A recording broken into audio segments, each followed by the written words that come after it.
নমস্কার, সবাইকে আমার চ্যানেলে স্বাগতম। আমি ভারতীয় দর্শন খুব একটা পড়াই না, কিন্তু আজকে সাহস করলাম কিছু বলবো বলে।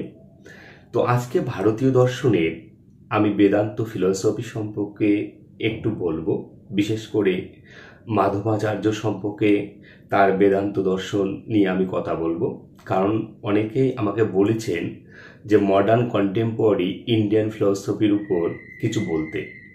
তো আমি যদি মডার্ন কন্টেম্পোরারি ইন্ডিয়ান ফিলসফি এখন পড়াতে চাই, তাহলে কিন্তু আমার এই বেদান্তটা সম্পর্কে একটু বেসিক আইডিয়া থাকা দরকার। না হলে মডার্ন কন্টেম্পোরারি ইন্ডিয়ান ফিলসফারদের বুঝে ওঠা খুবই কঠিন হবে। তার জন্য আমি আজকে মাধবাচার্য, তার যে দ্বৈতবাদ সে সম্পর্কে একটু কথা বলবো। এবং এখানে অনেকে আছে, মাধবাচার্য আছে, নিম্বার্ক আছে, রামানুজ আছে, বল্লভাচার্য আছে, শঙ্করাচার্য আছে।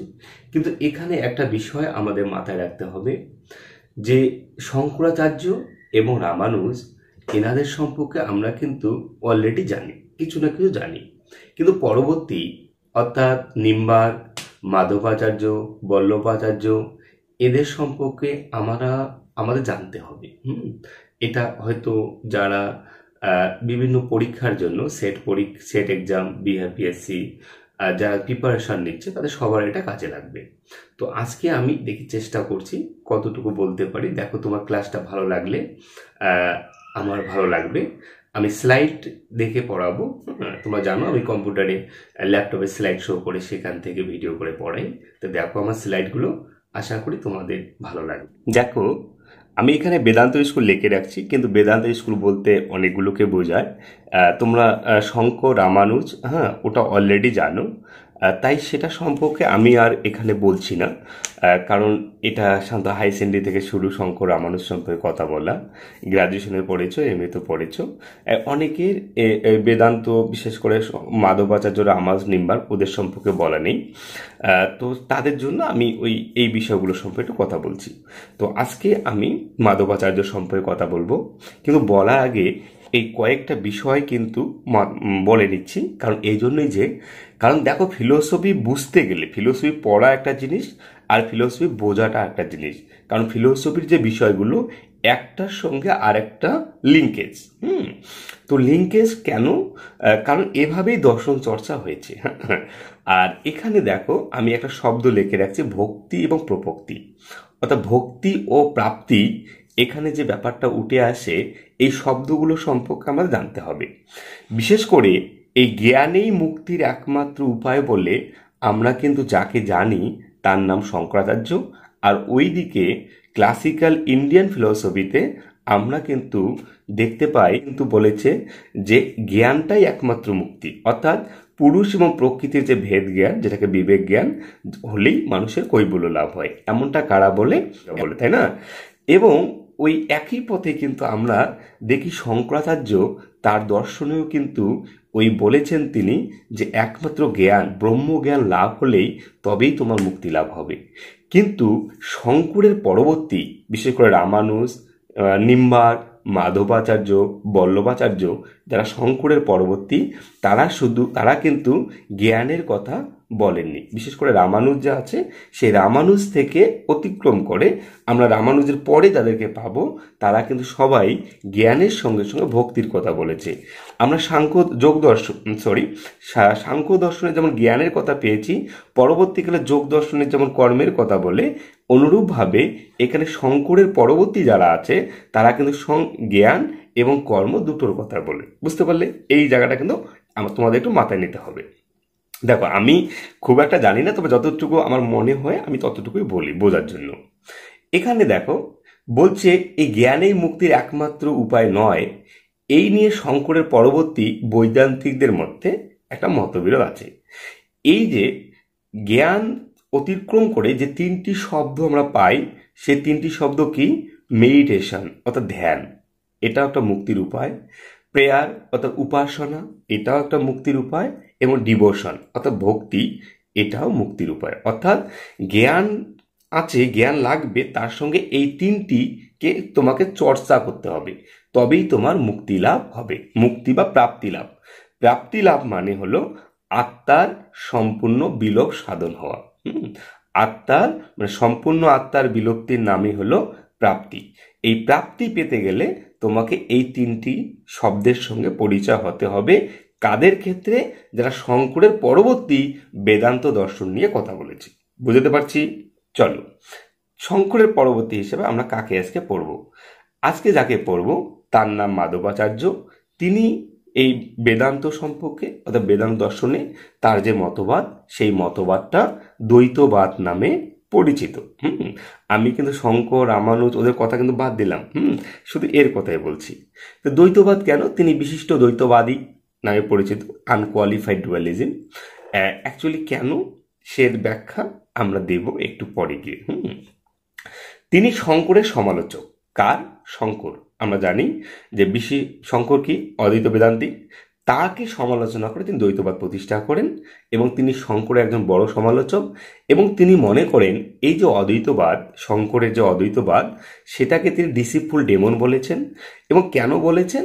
কারণ এগুলো সম্পর্কে তার একটা গল্প আছে। কি গল্প? গল্পটা হলো যে মায়াকে নিয়ে। যে তুমি যে মায়ার কথা বললে, সেই মায়া তার স্বরূপটা মায়া শক্তি, এবং যে শক্তির মাধ্যমে ব্রহ্মের নিজস্ব শক্তি, এবং সেই শক্তির মাধ্যমে জগৎ সৃষ্টি হয়। তিনি এটা বলছেন এটা হলো একটা দৈত্য, একটা ডেমন, ডিসিপ, এটা প্রতারিত দৈত্য, দৈত্যের গল্প। বলছে এই মায়ার গল্পটা কখনো বাস্তবে অ্যাপ্লিকেবল হতে পারে না। এই শব্দটা যেটা মনে রাখবে সেটা ডিসিপফুল ডেমন। কারণ এই শব্দটা কে বলেছে? মাধবাচার্য বলেছে। কার সম্পর্কে বলেছে? শঙ্করাচার্যের সম্পর্কে বলেছে। শঙ্করাচার্য কি সম্পর্কে বলেছে? তার অদ্বৈতবাদ সম্পর্কে বলেছে। এবং এই কথাটা বলেই কিন্তু তিনি তার সমালোচনা শুরু করে। এবার দেখো, এই দ্বৈতবাদ, বিশিষ্ট দ্বৈতবাদ, তাহলে আমরা বিশিষ্ট অদ্বৈতবাদ বলতে কাকে পেয়েছি? আমরা রামানুজকে পেয়েছিলাম। সেই রামানুজ কি বলেছিল? যে ব্রহ্মের মধ্যে যে ভেদ আছে, সেই ভেদটা কি? বলতে 3 প্রকার ভেদ, স্বজাতীয় ভেদ, বিজাতীয় ভেদ এবং স্বগত ভেদ। ব্রহ্মের মধ্যে স্বগত ভেদ আছে। কে স্বীকার করেছিল? রামানুজ। এই ব্যক্তি অর্থাৎ মাধবাচার্য, এই ভদ্রলোকও কিন্তু অনেকটা ওদের মতোই, অর্থাৎ রামানুজের মতোই তিনি কিন্তু বলবেন যে দ্বৈত। কেন দ্বৈত? কারণ ব্রহ্মের মধ্যে আমরা দুটো জিনিস খুঁজে পাই। সেটা কি? কেন খুঁজে পাবো? মাধবাচার্য তিনি কিন্তু জ্ঞানের বিভিন্ন স্তর বিন্যাসের কথা বলেন। কিরকম বলেন? Difference of degree in the position of knowledge. কিরকম? তিনি বললেন যে একজন মুক্তিকামী ব্যক্তি, অর্থাৎ যিনি মুখ্য লাভ করেন, সেই ব্যক্তির এবং আর একজন ব্যক্তি যিনি মুখ্য লাভের দ্বার পর্যায়ে দাঁড়িয়ে আছে, কিংবা একজন ব্যক্তি যিনি মুখ্য লাভের পর্যায়ে গিয়ে উপনীত হয়েছেন, তো এই ব্যক্তিগুলোর মধ্যে কিন্তু পার্থক্য আছে। অর্থাৎ এই আমাদের যে প্রত্যেকের যে নলেজ, সেটা কিন্তু একই রকম হয় না।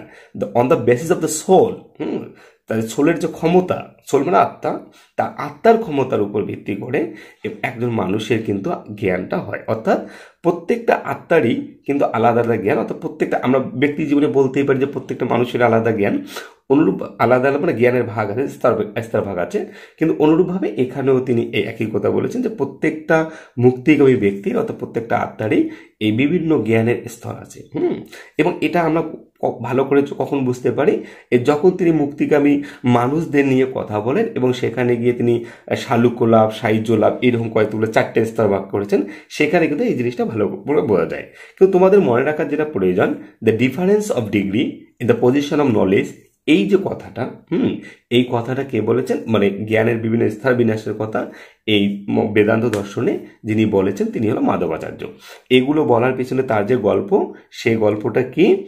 সেই গল্পটা হলো এটাই যে এই যে একদম মানুষ যে এই যে পার্থক্যটা যে ফিল করতে পারবে, সেই ফিল করার একটা ব্যাপার চলে আসে। এবং তার কাছে মুক্তি কি? এই মাধবাচার্য তিনি মুক্তি বলতে আনন্দ, ইংলিশে যাকে বলে ব্লাইস, এই শব্দটা ব্যবহার করছেন। তিনি বলছেন মুক্তি কি? মুক্তিটা হলো একটা আনন্দ। না, ঘাম বেড়াচ্ছে রে ভাই, মানে ফ্যান বন্ধ করে থাকাটা খুব টাফ এই অবস্থায়। এবার দেখো, পরে রামানুজের মতো তিনি 3 প্রকার প্রমাণের কথা বলেছেন। আমরা জানি রামানুজ 3টা প্রমাণ স্বীকার করে, প্রত্যক্ষ, অনুমান, শব্দ। অনুরূপভাবে এই যে মাধবাচার্য, তিনিও কিন্তু 3টা প্রমাণ স্বীকার করে, প্রত্যক্ষ, অনুমান ও শব্দ। কেন এগুলো? কেন? নিশ্চয়ই এগুলো কেন ব্যাখ্যা দেখা সম্ভব নয়, কারণ তাহলে বেদান্ত দর্শন অন্য পর্যায়ে যাবে। তিনি বলেন যে ঈশ্বরের জ্ঞান লাভ হতে পারে শব্দ প্রমাণের দ্বারা। এবং তিনি একজন বেদান্তিক। আমরা জানি শঙ্করাচার্য কিন্তু 6টা প্রমাণ স্বীকার করেছে। তার মধ্যে সব থেকে বেশি যে প্রমাণটার উপর গুরুত্ব আরোপ করেছেন শঙ্করাচার্য, সেটা কিন্তু শব্দ প্রমাণ। কারণ শব্দ প্রমাণের মাধ্যমে ওই বেদের প্রামাণ্য প্রতিষ্ঠা পায়। বুঝতে পারলে? অনুরূপভাবে এখানে মাধবাচার্য, এই ভদ্রলোক, তিনিও কিন্তু এই শব্দ প্রমাণটার উপরে কিন্তু বেশি গুরুত্ব আরোপ করেছেন। এই কথাটা মনে রাখবে। তার কাছে ঈশ্বর, তার কাছে হরি, বিষ্ণু, নারায়ণ, বাসুদেব নামে পরিচিত।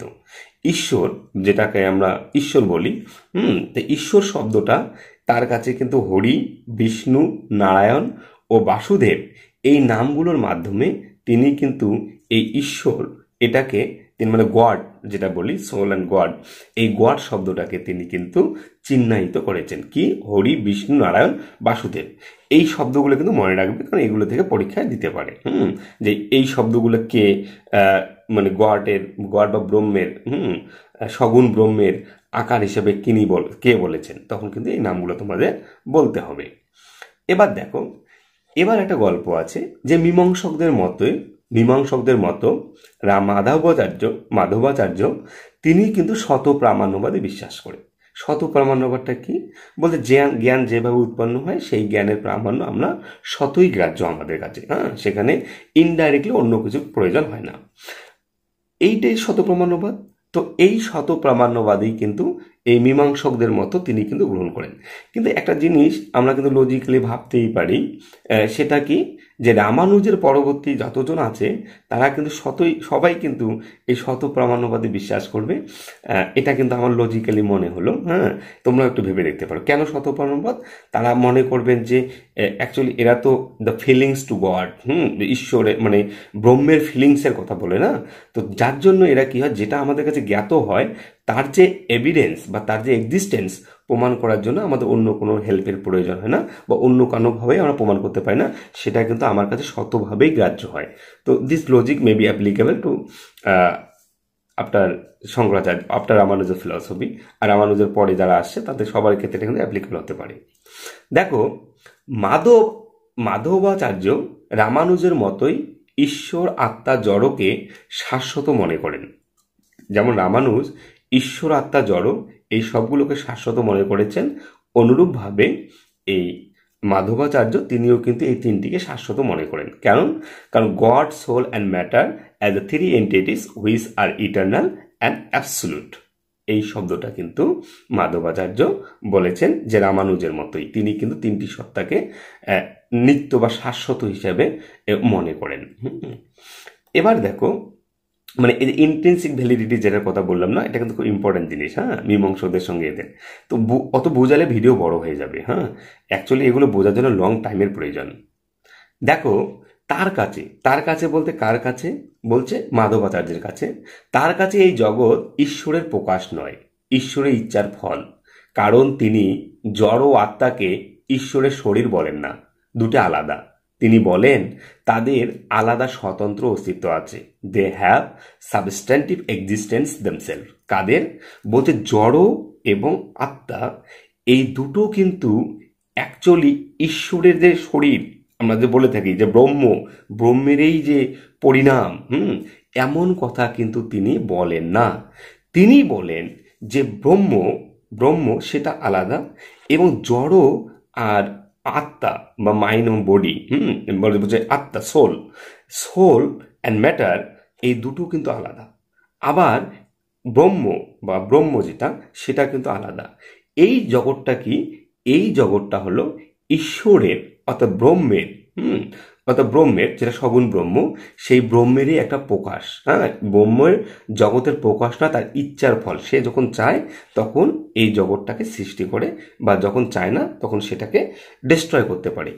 তার কাছে কিন্তু এই দুটো আলাদা। This is the dualism and this is the fact of dualism. কোন অর্থে বলছে? ব্রহ্ম একটা আলাদা, আর এই জগৎ বা আত্মা, এই দুটো কিন্তু আলাদা। এই দুটো কিন্তু সামহাউ ডিপেন্ড করে কার উপর? অ্যাকচুয়ালি এটাকে ডিপেন্ড করে আমাদের ঈশ্বরের উপর। ঈশ্বর আলাদা, এই জগৎ এবং আত্মা আলাদা। তো দুটোই কিন্তু আলাদা সত্তা। এর পরবর্তীতে এর আগে আমরা যাদের দেখেছি তারা কিন্তু সবাই এক বলে আসছে। তাই না? আর এখানে মাধবাচার্য কিন্তু বলেছে যে এক নয়, ব্রহ্ম আলাদা, জগৎ, ম্যাটার অ্যান্ড সোল, এ দুটো কিন্তু আলাদা। এই জায়গাটা কিন্তু আমাদের বুঝতে হবে এবং দুটো আলাদা। তিনি বলেন যে এই জগৎ যে সৃষ্টি হয় সেটা কিন্তু ঈশ্বরের ইচ্ছার ফল। তাই মাধবাচার্যের মতে এই জগতে মানে ঈশ্বর, যাকে আমরা ঈশ্বর বলি, গড, সেই গড কি বা ব্রহ্ম, সেটা হলো efficient cause. It's not material cause. আমরা দেখেছি বাদ বাকি অনেকেই বলছে যে ঈশ্বরের শরীর, তার একটা প্রকাশ, অতএব সে উপাদান কারণ, অর্থাৎ ব্রহ্মেই তার উপাদান কারণ। শঙ্করাচার্যের দর্শনে আমরা যেমন করে খুঁজে পাই। কিন্তু এখানে তিনি কিন্তু এ কথা বলবেন না। তিনি বলবেন যে এই জগৎটা কিন্তু ঈশ্বরের ম্যাটেরিয়াল কজ নয়, তিনি শুধু এপিসিয়েন্ট কজ। আর এটা বলেই তিনি তার দ্বৈতবাদটাকে প্রতিষ্ঠা করেন। এবং তিনি বলেন ভক্তি হলো মুক্তির একমাত্র উপায়, অর্থাৎ devotion is the only source of salvation. মানে আমাদের যে মুক্তি লাভ হতে পারে সেটা একমাত্র আমরা যে সলভেশন করি। এবং এই সলভেশন, এবং তিনি যে এই যে আত্মার আছে না, আত্মার বিভিন্ন কোয়ালিটির এবং কোয়ান্টিটির কথা বলেছেন। এবং তিনি কিন্তু বলেছেন, এই লেখা আছে, স্লাইডে আছে, দেখো একটু, তিনি আত্মার গুণগত পরিমাণগত বহুত্বের কথা বলেছেন। এবং তিনি বলেছেন যে দুটি আত্মা কখনোই একরকম হতে পারে না। এমনকি এই জগতে যে দুটো আত্মা, সেটা কিন্তু কখনোই একরকম হতে পারে না, তাদের মধ্যে কোয়ান্টিটিভ অ্যান্ড কোয়ালিটিভ ডিফারেন্স হতে পারে। এবং তিনি বহু আত্মার কথা বলে, প্লুরালিজম এর কথা তিনি বলবেন। এবং তিনি বলবেন that no two soul are alike, দুটো আত্মা কখনোই এক হতে পারে না। Is has beside its individuality it's the peculiarity also. এবং তার মধ্যে ইন্ডিভিজুয়ালিটি আমরা দেখতে পারবো এবং পিকুলারিটি, বহুত্বটা আমরা, বৈচিত্র্যতাও সেখানে আমরা লক্ষ্য করতে পারি। তো এগুলো বলার মাধ্যমে তিনি কিন্তু এই শব্দগুলো বলেছেন। এই শব্দগুলো কিন্তু তোমাদের পরীক্ষার জন্য মাথায় রাখতে হবে, যে দুটি আত্মা কিন্তু আলাদা। এবং তার যে বই সর্বদর্শন সংগ্রহ, এই বইয়ে তিনি কিন্তু এগুলো নিয়ে কথা বলেছেন। তো আমি জানি না এত কম সময়ের মধ্যে কতটুকু বললাম, তবে এখানে অনেক আছে, এখানে অনেক আছে। তবে মাধব আছে, বল্লভাচার্য আছে, তো এগুলো এখন পড়ার সময় নেই। আমি আজ চেষ্টা করবো, মহাপ্রভু চৈতন্যদেব আছে, আমি চেষ্টা করব আরেকদিন তোমাদের এটা আরেকদিন বলার জন্য। এটা আমার চ্যানেল, পারলে সাবস্ক্রাইব করে, এটা আমার কন্ট্যাক্ট নাম্বার। যদি মনে হয় যে বুঝতে অসুবিধা হচ্ছে তাহলে কন্ট্যাক্ট করতেই পারো। এতটুকুই আমার বলার আছে, আর তেমন কিছু বলার নেই। সাবস্ক্রাইব করে পারলে চ্যানেলটা।